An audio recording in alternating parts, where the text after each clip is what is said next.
Salve, salve galera! Tudo bem com vocês? Bom, gente, eu vou começar uma série de videoaulas aqui no meu canal discutindo os direitos humanos. Mas, para nós discutirmos os direitos humanos, nós vamos fazer diversas análises. Vamos analisar os contextos sociais, os contextos políticos, os contextos econômicos que edificaram este processo de direitos humanos. Só para vocês terem ideia, não dá para a gente simplesmente discutir direitos humanos partindo meramente do pressuposto de Declaração Universal dos Direitos Humanos. É claro que a Declaração Universal dos Direitos Humanos é um documento extremamente importante e é um grande marco na história da humanidade. Mas para discutir direitos, para discutir cidadania, para discutir movimentos sociais, nós vamos transitar por diversos períodos, beleza? Bem como entender como que cada estado compreende o direito e, sobretudo, a cidadania. Beleza? Vamos lá, porque o assunto é extremamente importante.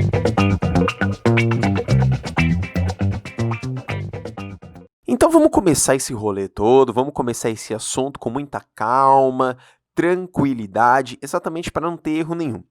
Então, o primeiro passo, a gente tem que entender que todos os direitos, independentemente se é um direito civil, se é um direito político, se é um direito social, os direitos básicos dos cidadãos, eles devem ser garantidos pelo Estado. É claro que cada estado tem uma organização política. Portanto, eu estou discutindo, sobretudo, num Estado democrático. A partir do momento que tu vive num Estado democrático, regido por uma Constituição, e você é um cidadão, este Estado ele é responsável por garantir o seu direito. E nós temos que entender isso já de cara. Então, o Estado é o responsável por garantir o direito de qualquer cidadão, independentemente de classe social, independentemente de origem étnica, cultural. É um cidadão, o Estado deve garantir os direitos básicos. Para tanto, a gente entender esse movimento e essa organização que hoje ocorre, a gente tem que ir lá atrás, principalmente nos povos da antiguidade. Pois este conceito de cidadania e principalmente direitos humanos é algo, digamos, num período histórico até recente na história da humanidade. Mas vamos lá pensar em quando e como começou a se estruturar direitos, organização jurídica, pacotes de lei para uma sociedade. Quando a gente vai lá para a antiguidade, a gente chega nos povos mesopotâmicos, lá nos babilônios, com o Código de Hammurabi. Código de Hammurabi, bem como vocês sabem, ele foi estruturado, como vocês já podem observar, no século XVIII a.C., aproximadamente, e efetivava o total poder do Estado sobre a sua população. Inclusive, o Código de Hammurabi equiparava o crime em relação à condenação. Olho por olho, dente por dente, olho por olho. Ou seja, matou uma pessoa, vai morrer. Então, o Código de Hammurabi é uma das primeiras organizações jurídicas de organização do Estado. Ou seja, um dos primeiros documentos jurídicos para que um Estado viesse a se organizar. Entretanto, neste contexto ainda não se pensava nos direitos humanos, mas sim numa lógica de organização do Estado. O Código de Hammurabi trazia esse poder do Estado. Então repare que os direitos não eram efetivados. Aliás, não havia direito. O direito era fique quieto, porque eu, enquanto Estado, vou organizar toda a sociedade. O tempo passou e a gente chega nas leis de Clístenes. Aliás, as leis gregas. Muito se discute acerca da Grécia, acerca da cidadania grega, principalmente quando vai se falar em democracia, mas a própria Grécia, a própria cidadania grega não era uma cidadania para todos. Se a gente compreender, a cidadania grega ela era restrita aos homens atenienses, aos maiores de idade, aos proprietários, aos que tinham posse, enfim. Então você já pode reparar que a própria cidadania não era algo com que todos compartilhavam. Portanto, os próprios direitos humanos na Grécia Pensando numa lógica universal, também não existia. Mas uma coisa é certa, com as leis de Clístenes, começou-se a pensar numa igualdade política, beleza? Então, todo mundo, todo cidadão, poderia então participar politicamente. Entretanto, ainda não tratavam dos direitos humanos. Talvez a consolidação, a gênese dos direitos humanos está muito relacionado à Magna Carta. Essa Magna Carta, que inclusive ela vai trazer para o mundo, na Inglaterra, um novo contexto, a soberania. O povo é soberano ao poder monárquico. Então, isso começa a apresentar a essência dos direitos humanos. Inclusive, é esta Magna Carta, lá de 1215 a 1225, esse processo de construção, que vai inspirar diversos movimentos, tanto filosóficos quanto políticos, que vão angariar os direitos humanos ao longo da história, beleza? Essa Magna Carta, ela é um resumo do grande nome. O nome dela mesmo é Grande Carta das Liberdades ou Concórdia entre o rei João e os barões para a outorga da liberdade da igreja e do reino inglês. Olha só, e aí nessa discussão de direitos e cidadania, a gente tem o rei João sem terra, assinando a Carta Magna. E isso é uma grande virada na história, pois até então a grande população sempre ficara julgada sobre o grande poder, sobre a grande elite, sobre os absolutistas, sobre os reis, sobre, se a gente voltar para a Idade Média, sobre os senhores feudais, enfim. Com a Carta Magna, não. Mas ainda assim, isso não era universal, pois toda a lógica da Magna Carta se atribuiu na Inglaterra. Só para vocês terem ideia, ao passo que a Magna Carta fora assinada, outras leis vieram surgindo, como eu aponto para vocês. Essas leis, elas tinham como pressuposto básico cada vez mais ampliar a capacidade da soberania popular sobre a figura de um rei. Mas é assim, importante, não que o rei viesse a perder o seu poder, mas o rei passava a ser uma representação do povo. Então a gente tem aí, por exemplo, em 1628, quando ocorre o reconhecimento de direitos e liberdades para os súditos do rei.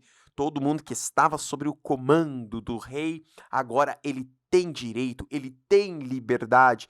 Em 1628, a monarquia é conduzida pela soberania popular. Aliás, essa Bill of Rights, ela é muito importante, porque ela representa agora a efetivação, a institucionalização da Carta Magna.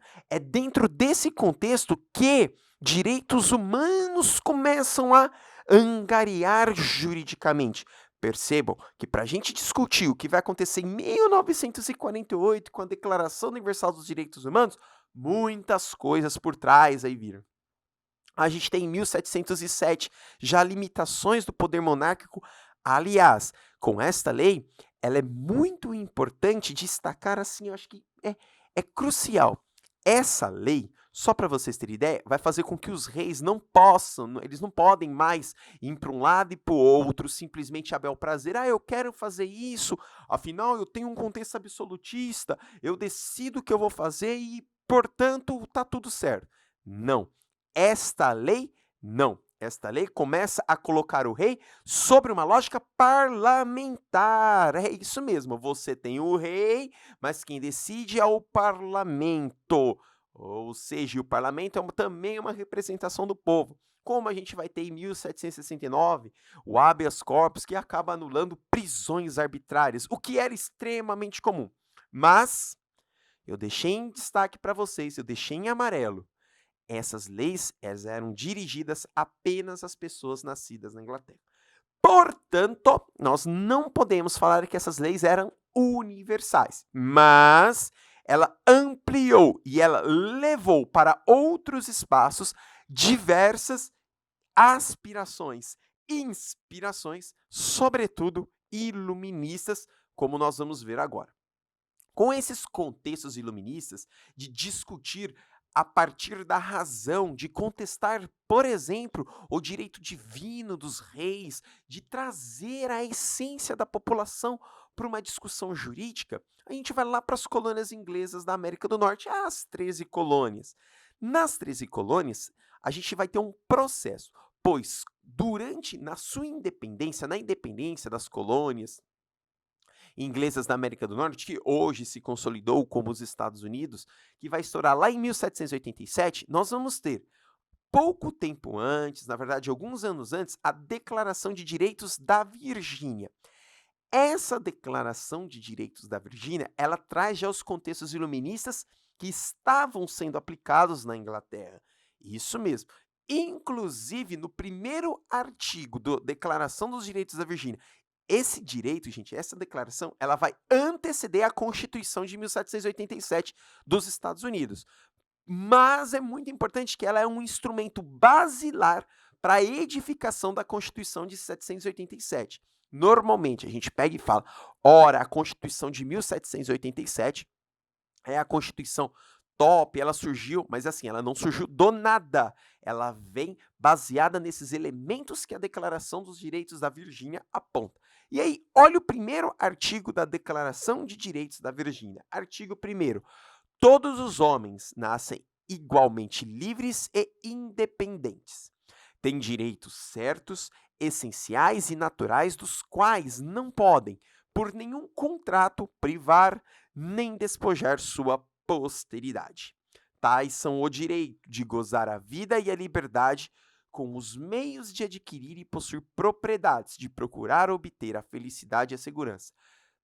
Portanto, esse artigo 1º, ele vai inspirar, por exemplo, a Constituição de 1787 e também, quando você lê esse texto, lembra muito o primeiro artigo da Declaração Universal dos Direitos Humanos.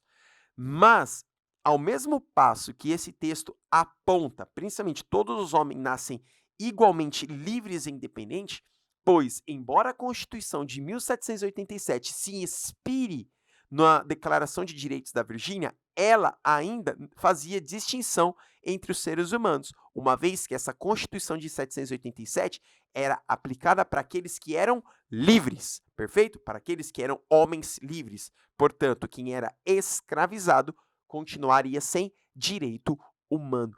E isso é muito importante observar, pois os direitos e as cidadanias, a liberdade, o direito humano, entre todo esse contexto que eu estou apresentando a vocês, cabe bem a quem era livre. Quem não era livre estaria fora de todo este contexto. E aí, com a Declaração de Direitos da Virgínia, nós vamos chegar na Constituição de 1787.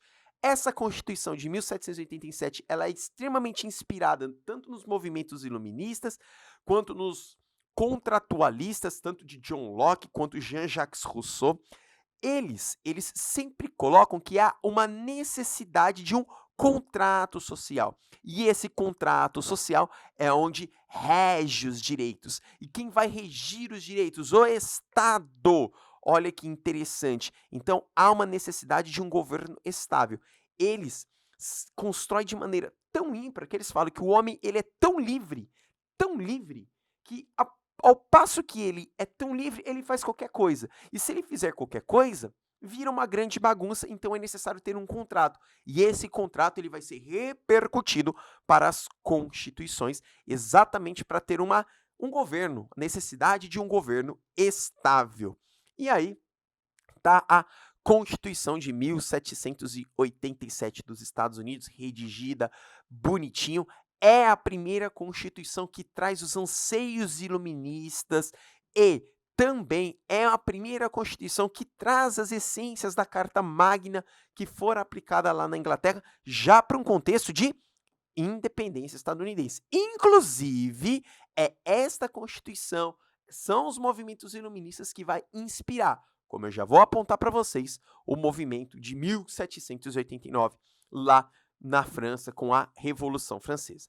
E aí, a gente chega exatamente nesse rolê e eu já aponto um novo título. Direitos para todos.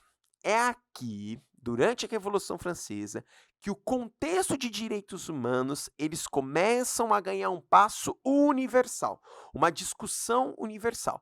Muitos vão virar para mim e falar: "Poxa, Probaglini, você fala em universal, mas tem pessoas que não aplicam". É um contexto universal, mas que cabe à aplicação de cada estado. O estado ele é soberano, ele é universal, mas o estado não quer aplicar. E aí isso vai acontecer na Revolução Francesa de 1789. Principalmente com a assinatura da Declaração de Direitos do Homem e do Cidadão. E é dentro dessa declaração que traz toda a essência do movimento da Revolução Francesa: liberdade, igualdade, fraternidade. Esse conceito de liberdade e igualdade, eles foram considerados universais. A partir de agora, todos os homens são livres, todos os homens são iguais. Esses direitos devem ser universais. Aí você deve ler isso e falar: uau! Bom, é uau até uma vírgula, pois inspirado nesse lance da Declaração de Direitos do Homem e do Cidadão, eu quero dar uma destacada ao homem, porque o contexto de liberdade era aplicado ao homem. A mulher não, a mulher ainda continuava presa a um sistema patriarcal, tal como sempre fora.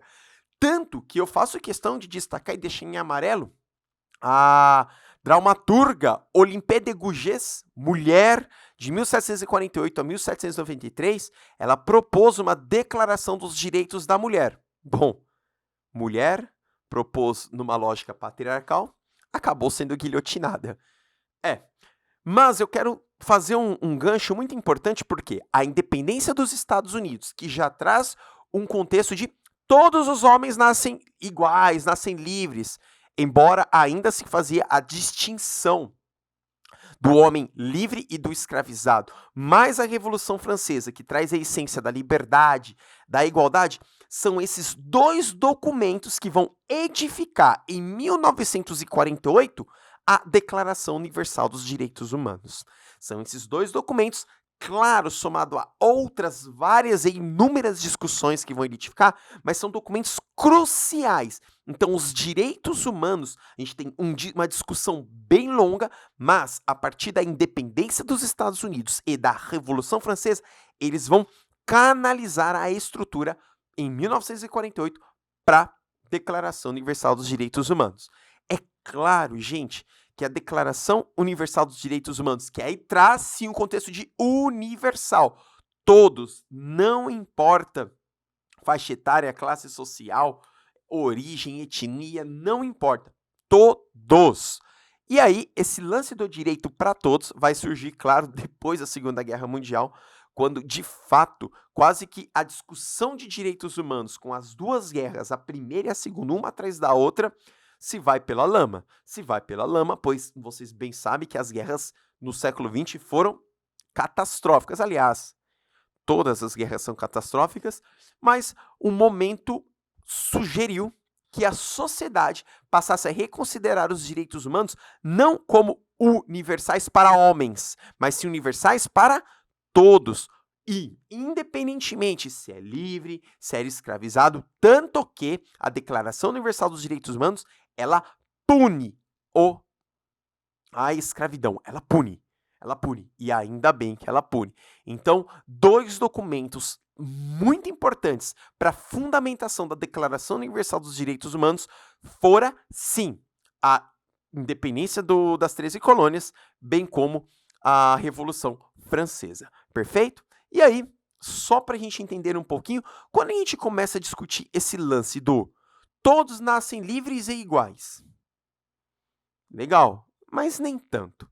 Porque quando a gente põe nascem livres e iguais, você não nasce livre, você nasce sob o jugo de um Estado. E você não nasce igual, pois embora o direito seja universal, a sua classe social te coloca num outro ponto de discussão. E aí o que Thomas Hobbes ele vai dizer? Olha só, os seres humanos são naturalmente iguais e por isso lutam na defesa de interesses individuais. Olha só, então peraí, você é livre, só que a sua liberdade vai até o passo 2, pois você tem um espaço marcado E essa referência vai se dar por um contrato. Esse contrato é a Constituição. Então, você nasce livre, mas nem tanto. Calma. John Locke.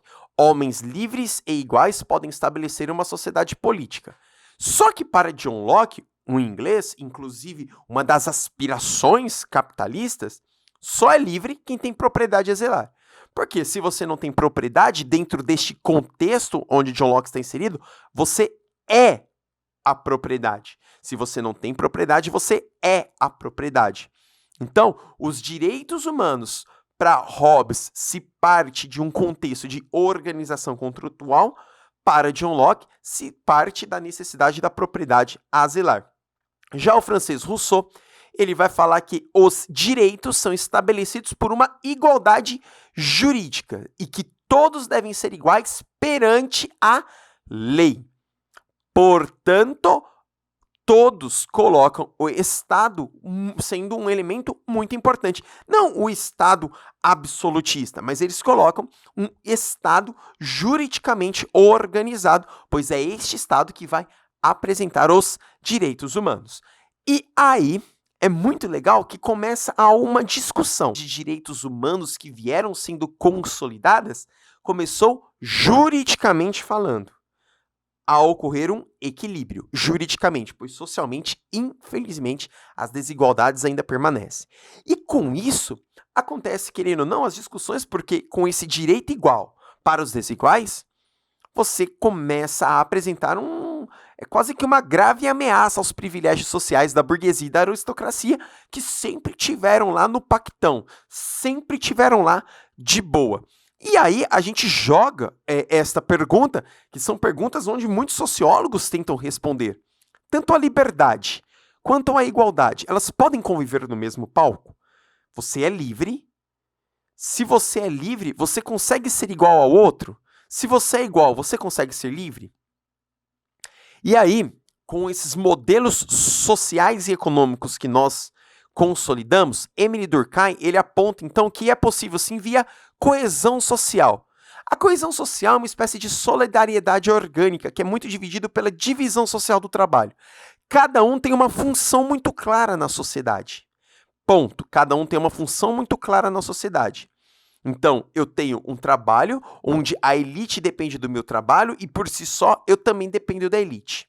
Esta coesão, via juridicamente falando, consolida o mesmo direito humano perante a lei para todos. E aí, o que é ser cidadão? Então, o cidadão, para ser um cidadão, é cumprir suas obrigações e desenvolver uma prática social que vise a maior integração possível. Ponto. Isso é ser um cidadão. Então, você quer ter um direito humano? Portanto, você quer ser um cidadão? Qual é a sua função? Você é um agricultor? Então trabalhe. Você é um grande latifundiário?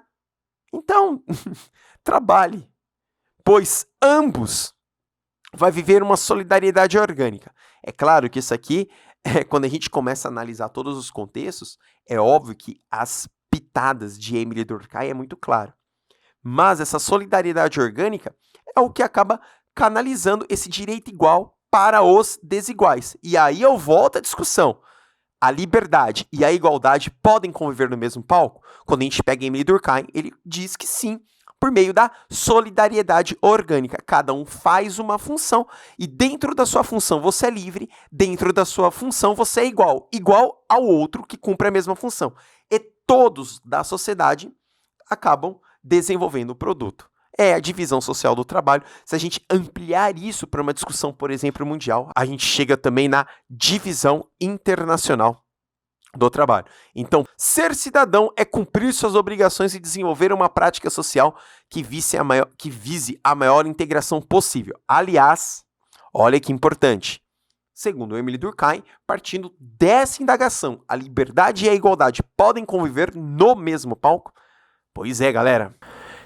Bom, galera, muito obrigado. Gente, é assim, esta é a primeira aula, então nós começamos a analisar quais foram os documentos que edificaram a Declaração Universal dos Direitos Humanos. E olha que a gente nem discutiu ainda a Declaração Universal dos Direitos Humanos, mas nós percebemos também que o lance dos direitos humanos, eles geram tantas discussões exatamente porque eles começam, juridicamente falando, a equilibrar a elite, a equilibrar a burguesia aos desiguais. E a gente finalizou a nossa aula pensando um pouco na solidariedade orgânica. Cada um tem uma função estabelecida e com essa função você consegue chegar aos direitos humanos, tal como Durkheim muito bem colocou. Beleza, galera? Gente, não se esqueçam, claro, de se inscrever no canal, curtir, comentar, pois dá um trabalhão fazer um tipo de aula desse e levar conteúdo de qualidade aí para toda a internet. Muito, muito, muito obrigado, galera. E lembre-se, juntos sempre seremos mais fortes. Um grande abraço do professor Rodrigo e, gente, acompanha até a próxima aula. Valeu!